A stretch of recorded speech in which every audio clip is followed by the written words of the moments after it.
Juan Cabandier. Juan, buenos días. Daniel Tonioli te saluda, estoy acá con Rulo La Torre y demás. ¿Cómo estás? ¿Cómo estás, Daniel? Un saludo a todos en la mesa. Bueno, muchas gracias por atendernos. No, por favor. Bueno, días complicados, días calientes.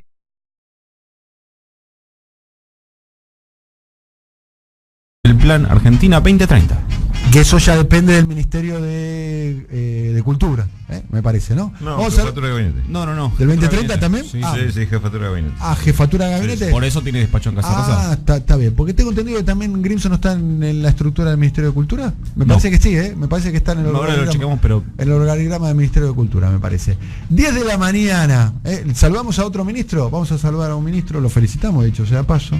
Un ministro que ha tenido una semanita complicada, caliente. Vamos a saludar a Juan Cabandier. Juan, buenos días. Daniel Tonioli te saluda, estoy acá con Rulo La Torre y demás. ¿Cómo estás? ¿Cómo estás, Daniel? Un saludo a todos en la mesa. Bueno, muchas gracias por atendernos. No, por favor. Bueno, días complicados, días calientes en términos ambientales por lo que ha sucedido en Mendoza. ¿Cuál es la postura del gobierno nacional, del gobierno federal con respecto a la movilización en Mendoza, Juan? No, todos estamos muy preocupados, el presidente está muy preocupado, he hablado varias veces con el presidente, lo he visto también. La verdad que eso se ha manifestado, lo hemos manifestado, y la verdad que con lo que está sucediendo en la provincia en particular sobre la movilización, la concientización que hay en la ciudadanía de Mendoza, me parece que marca un camino evidentemente que no tiene consenso en la sociedad mendocina, ¿no? Entonces nosotros tenemos claro, Daniel, al mismo tiempo que la Constitución Nacional establece que estos recursos son de las provincias, ¿sí? Y la ley, la 7722, es un tema de los mendocinos, pero el agua es un tema de todos, ¿no? El agua es un tema de todos porque además hay una cuenca hídrica que es la cuenca del Desaguadero, la cuenca del Atuel, donde hay más de 5 provincias. Por tanto, mi competencia como ministro de Ambiente está justamente en cuidar los aspectos ambientales del agua. Por eso a mí me da competencia la ley de glaciares, la ley de gestión ambiental del agua, que es una ley del 2002. Y además también entendemos que la competencia nuestra es sobre el agua, pero que esto es un problema de una ley que votó la legislatura provincial de Mendoza. Entonces, la verdad que la ley mendocina que habilita esta minería, evidentemente no está teniendo el consenso en la sociedad, y que además es un tema que tienen que resolver el gobernador y la legislatura provincial, ¿no? Los únicos que pueden frenar esta situación son ellos. Ahora, al mismo tiempo, yo también quiero decir que hay estudios científicos de la academia que están marcando evidentemente que Mendoza tiene un problema con el agua, ¿no? Escasez de agua. El cambio climático llevó a reducir los volúmenes de los glaciares y eso produce un estrés hídrico en Mendoza. Ahora, evidentemente es la legislatura provincial y los gobernantes de Mendoza quien son los que pueden impedir la situación. Ahora, esto no significa que mi postura sea no a la minería. Lo que yo tengo claro es que en Mendoza es un tema que hay que reverlo porque evidentemente no tiene consenso y hay una situación con el agua que tienen que estar atentos y viendo qué hacer al respecto, ¿no? Hay una cuestión ahí, estamos hablando con Juan Cabandier, es que hace poco hubo un proceso electoral en Mendoza, sí. Y el candidato que ganó propuso llevar adelante, impulsar estas modificaciones. ¿Cómo se resuelve eso? Además de que hubo un acuerdo multipartidario para apoyar la reforma. Bueno, evidentemente una cosa es lo electoral, que evidentemente es como vos decís, Daniel, pero también lo que uno tiene que hacer es entender, interpretar que hay una ciudadanía que está diciendo o marcando un antes y un después en el posterior a la derogación de esta ley 7722. Entonces me parece que eso también es un tema a contemplar. Nosotros lo hemos dicho en el comunicado días pasados, donde nosotros procuramos que no solamente proteger el medio ambiente, sabiendo que es una competencia de Mendoza, pero también entendiendo que es esencial que exista un consenso en la sociedad, ¿no?, sobre los hechos que se producen. Me parece que hay una discusión que tiene que ver con el modelo de desarrollo, Daniel. Claro. ¿No? Porque también es cierto, en algún momento la Argentina tiene que decidir qué lugar va a ocupar en el mundo, qué va a hacer con sus recursos naturales, qué destino le va a dar, si va a ser extractivista, si además de extractivista va a generar valor agregado en su territorio, que es un poco el gran debate que se tiene que hacer con respecto a los minerales, que queda pendiente con respecto con el tema del litio, que queda pendiente con respecto al tema de los cereales, de las oleaginosas, ¿no? La idea es, ¿exportamos soja o exportamos aceite de soja que tiene un procesamiento encima de eso, o exportamos carne, proteína animal, digamos, o exportamos proteína animal procesada? Me parece que ese es el debate, un poco tiene que ver también con el litio, ¿no? Vamos a exportar el mineral para que lo procesen en Alemania, en China, en Estados Unidos, y después comprar la batería de litio, o comprar los celulares con batería de litio, o comprar los autos eléctricos con batería de litio, o lo vamos a hacer nosotros. Me parece que con los minerales pasa lo mismo, ¿no? Por eso, todo lo que... exportamos el cobre y compramos los cables. Todo lo que usamos y muchas de las cosas que hacemos están atravesadas por minerales. Por tanto, la discusión es el modelo de desarrollo y dónde sí y cómo, ¿no? Vamos a extraer litio para las baterías. Bueno, ¿cómo lo hacemos y dónde lo hacemos, ¿no? Porque evidentemente hay situaciones donde el agua tiene un lugar muy importante, como en este caso que estamos hablando, y las cosas, si no hay acuerdo social, si no tienen acuerdo social, son complicadas hacerlas. Por lo tanto, esta es nuestra postura. Nosotros lo hemos dicho en un comunicado, lo hemos manifestado con mucha claridad. Esto es un tema de la provincia de Mendoza, ¿no? Quien puede retrotraer la situación de la derogación de la ley 7722 o avanzar es la legislatura provincial y los gobernantes de Mendoza. Por supuesto que la competencia nacional está sobre el agua, por eso nosotros vamos a bregar por el cuidado y la protección de esa agua, porque tenemos competencia a partir de la ley de glaciares, ¿no? Y la ley de gestión ambiental del agua también. Juan, y Raúl te saluda. ¿Qué tal, Raúl? ¿Cómo estás? Bien, y en esta cuestión de la competencia sobre el tema del agua, ¿hubo consultas previas del gobierno de Mendoza a las autoridades nacionales o a quien más corresponda, como podrían ser las otras provincias, antes de tomar una definición como la que tomaron? Bueno, nosotros asumimos el 10 de diciembre, como sabe Raúl. Sí, por eso digo, autoridades nacionales en general. Desde que yo asumí, no. Lo que pasa es que no desconozco si ha habido, con anterioridad a mi asunción, si ha habido consultas. A mí me parece que no, porque la gestión anterior no me ha manifestado al respecto, pero me parece que hay que hacer hincapié en lo que decíamos recién, ¿no? O sea, la protección del agua sí es competencia nuestra, además es interjurisdiccional, porque no solamente es Mendoza, sino hay otras provincias también, claro.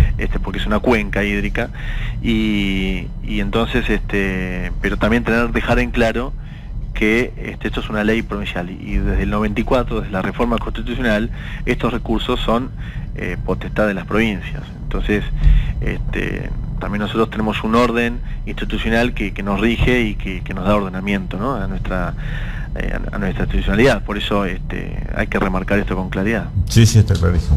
Estamos hablando con Juan Cabandier, ministro de Medio Ambiente. Lo que hablamos con muchos de los colegas tuyos que acaban de asumir es el presidente de la Nación manifestó públicamente que en su despacho puso una foto de dos flacos, del flaco Spinetta y del flaco Néstor Kirchner. En el despacho de el ministro Juan Cabandier, digamos, ¿qué fotos pusiste, si es que pusiste alguna foto? Me imagino que de tu mujer, tus hijos debe estar infiero, ¿no? Quizás, pero... Sí, tengo una con Estela Carlotto, tengo una de mis papás, tengo dos de mis papás, tengo una con Cristina en Capuchita, tengo una abrazándome con Alberto Cristina Fernández. Capuchita es el lugar donde naciste, Juan. Sí. El lugar donde naciste. La foto que tenés con Cristina Capuchita es la foto del 24 de marzo del año 2004. No, es del año 2015. 2015. Sí, mirando por la ventana de Capuchita. Están los dos solos. Sí. y tengo una abrazándome con el presidente el día que asumió y que yo también juré, y tengo una de Cristina con Cirito, mi hijo más chico. Bien. Que lo está abrazando. Tenés un montón de fotos. Te falta una con Riquelme. Veo que no hay una de Riquelme. No hay de Riquelme, pero va a haber. Sí, va a haber. Sí, va a haber. Sí. ¿Alguna foto más? ¿Falta o no? Tengo una con mi hijo más grande. Sí. Y me falta la oficial, que todavía no la entregaron. La oficial, que es la foto del presidente con que es la típica foto del el tipo cuadro, digamos. Exacto. Con la banda y demás. Todavía no están entregadas las fotos. No entregaron, no. Que tiene que estar en todos los despachos. ¿Cómo está la relación tuya con Alberto? ¿Y cómo construiste esa relación con Alberto, que fue tan, de alguna manera, todos te describen a vos como uno de los constructores del puente que cruzaron Alberto y Cristina y se volvieron a encontrar? Bueno, yo lo he contado a Alberto también en una entrevista. Fue a partir del fin de nuestro gobierno, ¿no? A partir del año 2016, donde empezamos a estrechar relaciones que quizás habíamos olvidado, nos habíamos distanciado, habíamos dejado de cuidar, o nos habíamos distanciado a secas, ¿no? Por decirlo de alguna manera.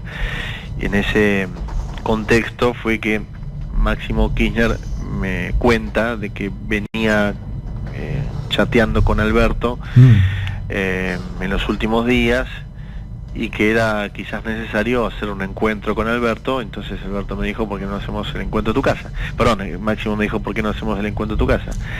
Lo hicimos en mi casa. ¿Y ese encuentro fue...? Eso fue en el 16, ¿no? ¿Quiénes fueron? No, Máximo, Alberto y yo. Bien. Ahí en el quincho de tu casa, al fondo. En la casa anterior que tenía, sí, en el patio, o en el living, no me acuerdo. Bien. ¿Hay fotos? Sí.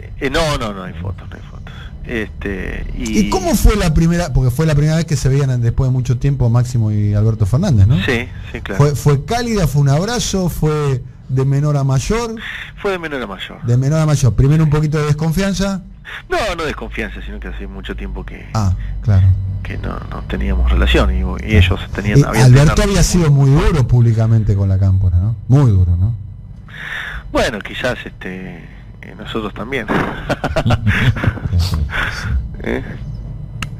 Así que nada, se dio ese encuentro, y después en la sobremesa, cuando se fue Alberto, yo le dije a Máximo de que me parecía muy importante seguir ese vínculo, que yo iba a seguir ese vínculo, y bueno, así fue cuando que empecé a frecuentarme con Alberto y a conversar y a encontrarnos y a charlar sobre diversos temas, ¿no? Así que... Y también fuiste gestor del primer encuentro del té de frutilla de La Paz entre Alberto y Cristina. Y después vino eso, ya en el 17, ¿no? Bien. Después vino ese encuentro. Después de la derrota, ¿no? Después de la derrota, justo después de la derrota, ¿no? Algunos días después de la derrota. Qué cara fue esa derrota, ¿eh? Nos hubiésemos evitado el acuerdo con el fondo, ¿no? La verdad que sí. Qué cara fue esa derrota, no para vos, no para mí, sino básicamente para las mayorías, ¿no? Para todos, para ¿no? todos. Bueno, pero nosotros comemos 4 veces por día, no tenemos problema, digamos. Y para las próximas generaciones. ¿Puedo decir la del 2017. La del 2017. Pero fue la que revirtió todo también, ¿no? Empezó un proceso... A un costo, ¿no? Bueno, pero como veníamos, te digo que... No, claro. Pintado para varios años. Y a veces no son lineales. Sí, claro. No. Sociales en términos de la política o de las sociedades. Pero la división del 2017 fue muy dura. Bueno, Nico quiere hacerte una pregunta. Se aprendió también, creo. ¿Qué tal, Juan? Nico Fiorentino te saluda. ¿Cómo estás? Hola, ¿cómo estás, Nico? Quiero contrastar con vos una información, a ver si es así, más o menos así, o no es así. Lo que a mí me dijeron es que cuando empezaron a rastrear quién ocupaba, para quién asignarle el Ministerio de Ambiente, Alberto Fernández había dado una indicación que era que quería a alguien que ejecute del Ministerio de Ambiente el Laudato Si del Papa Francisco, y que no sé si vos te ofreciste, pero que encontraron en vos alguien dispuesto a llevar adelante esa agenda.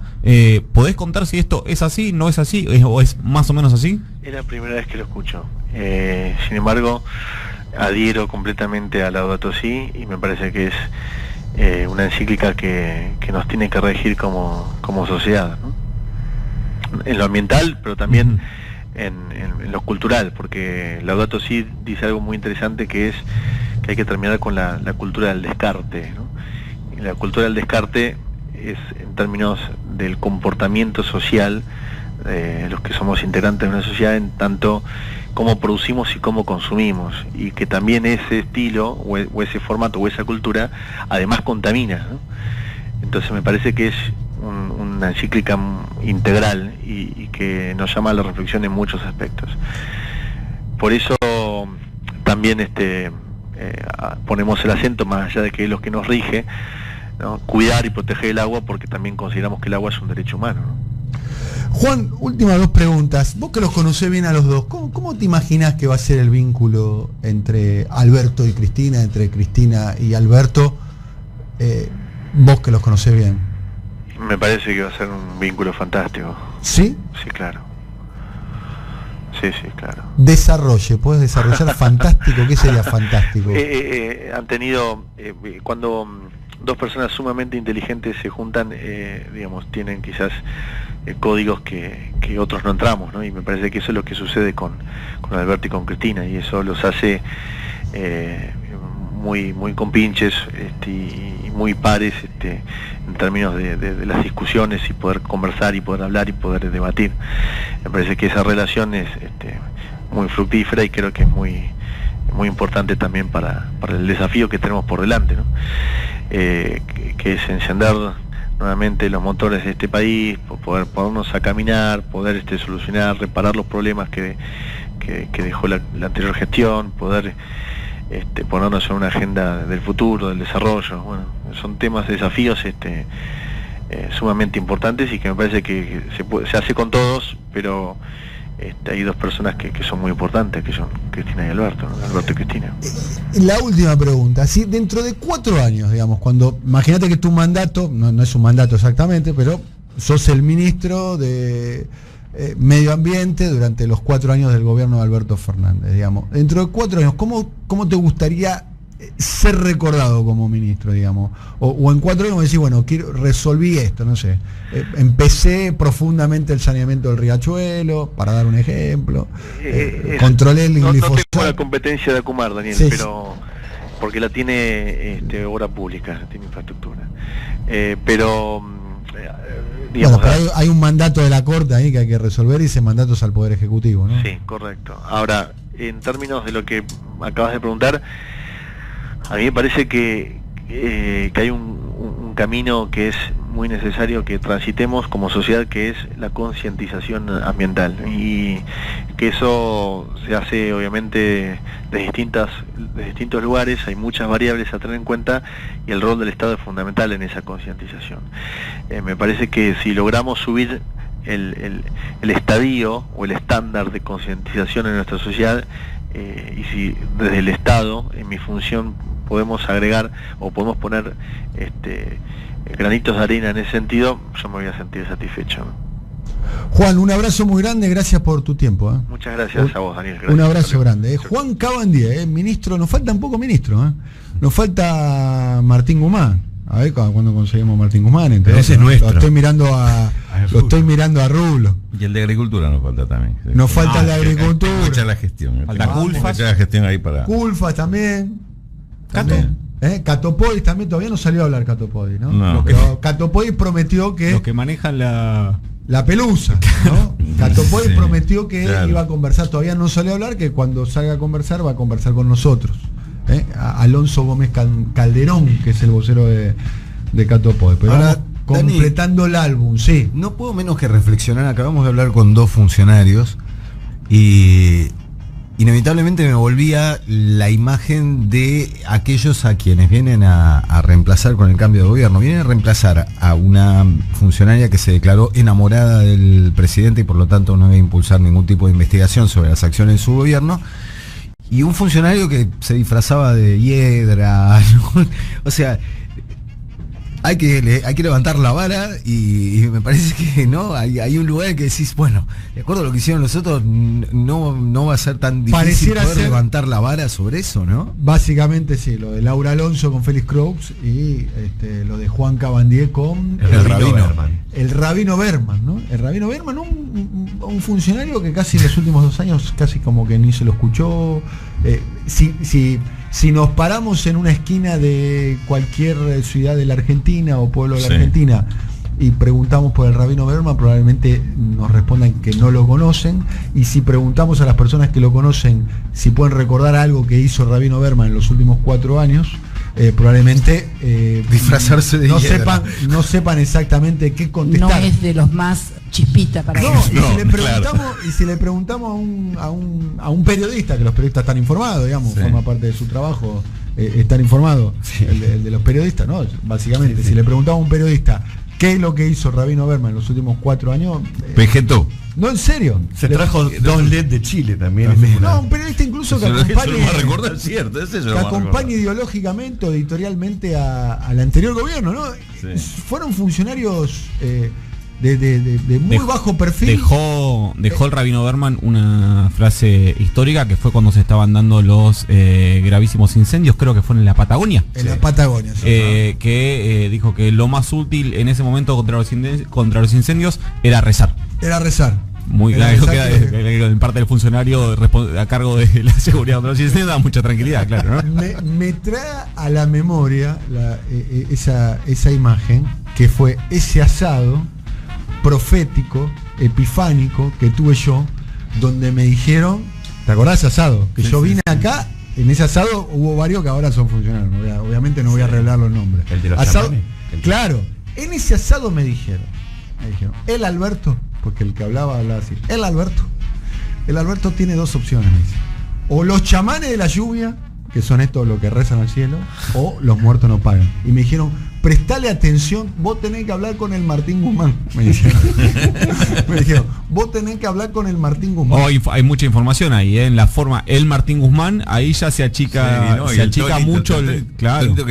Vos tenés que hablar con el Martín Guzmán, porque el que sabe todo es el Martín Guzmán, me dijeron. Me dice. Yo arriesgo Está hablando con todo el Martín Guzmán, me dice. Formoseño Y vine arriesgo, acá ¿no? y le dije a Rulo de la Torre. No, Formoseño no. Yo pasa ¿Vos qué querés, boludo? No soy imitador, boludo. ¿Qué querés? Yo lo saqué por otro lado, pero después No, es zona cuyana. Vine acá, conté la anécdota, dije, está entre los chamanes de la lluvia, los muertos no pagan, y le dije a Rulo, busquemos una nota con Martín Guzmán. Sí. Ni más ni menos. Exactamente. 10 y 22 minutos, Y la logramos esa nota, ¿no? logramos la nota y me parece que humildemente fue una muy buena nota, una muy buena entrevista que hicimos con Nicolás Fiorentino, con Rulo de la Torre. Tuvo un montón de reproducciones en Radio Cat y demás esa nota porque fue una nota muy extensa. Y fue la primera que se le hizo, ¿o no? En vivo En sí. radio. Con Creo él que en fue la piso, nota sí. más extensa que se le Sí, hizo eso a él seguro. antes de ser Y nombrado probablemente ministro. la primera en piso. Porque había salido telefónicamente para ver con nosotros también, pero en piso en Buenos Aires la primera, creo. 10 y 23 minutos. Estamos aquí.